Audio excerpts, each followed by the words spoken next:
पद्म पुराण में वर्णित कथा के अनुसार एक समय की बात है कि स्वर्ग की अप्सराओं को अपनी सुंदरता के ऊपर बहुत घमंड था और वह किसी भी देवता को कुछ भी नहीं समझती थीं।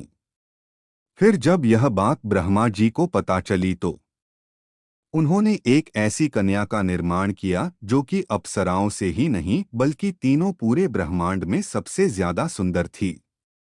उसकी सुंदरता के कारण उसका नाम अहिल्या पड़ा। अहिल्या की सुंदरता को देखकर सभी अप्सराओं का घमंड भी चकनाचूर हो गया। वहीं अहिल्या अभी बालक अवस्था में ही थी कि देवराज इंद्र उसे भविष्य में अपनी पत्नी के रूप में देखने लगे थे।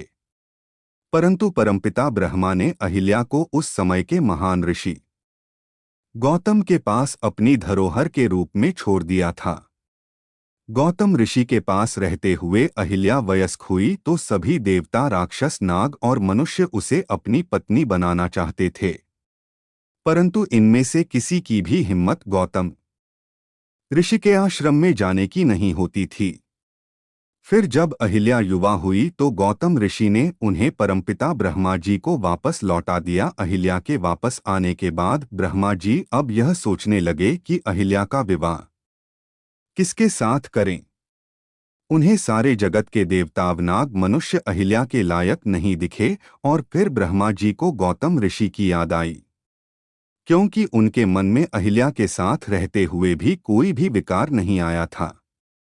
इसलिए परमपिता ब्रह्मा जी ने उनको अपने पास बुलाया और अहिल्या को इस बार उनकी पत्नी के रूप में उन्हें सौंप दिया। ब्रह्मा जी के इस निर्णय से देवराज इंद्र को बहुत क्रोध आया। इसलिए उन्होंने छल से जब एक बार ऋषि गौतम किसी कार्य हेतु अपने आश्रम से बाहर गए, उस वक्त इंद्र ने माया के जरिए ऋषि गौतम का रूप धारण कर आश्रम में प्रवेश कर गए। अहिल्या राजा इंद्र को पहचान नहीं पाई और अपने पति समान इंद्र से बातचीत करने लगी। तभी इंद्र ने छल के जरिए अहिल्या से प्रेम भाव प्रस्तुत किया। अहिल्या राजा इंद्र पर मोहित हो गई और प्रेम भाव में डूब गई। राजा इंद्र और अहिल्या प्रेम प्रसंग में थी। तभी अचानक से गौतम ऋषि आश्रम आ पहुंचे।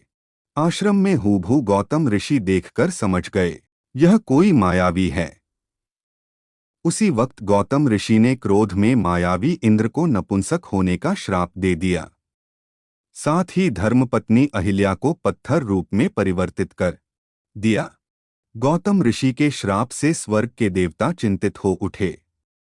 यह शाप अलग अलग पौराणिक ग्रंथों में अलग अलग तरीके से बताया गया है, जैसे कहीं शरीर में 1000 भंग होने का, और कि तुम शत्रु से पराजित होगे, उनके हाथ बंदी बनोगे, जैसा कि मेघनाथ ने किया। गौतम ऋषि की धर्मपत्नी अहिल्या ने क्षमा याचना की। तब गौतम ऋषि ने कहा, त्रेता युग में जब भगवान श्री राम आकर अपने चरणों से तुम्हें स्पर्श करेगा, तब जाकर तुम्हें मुक्ति मिलेगी।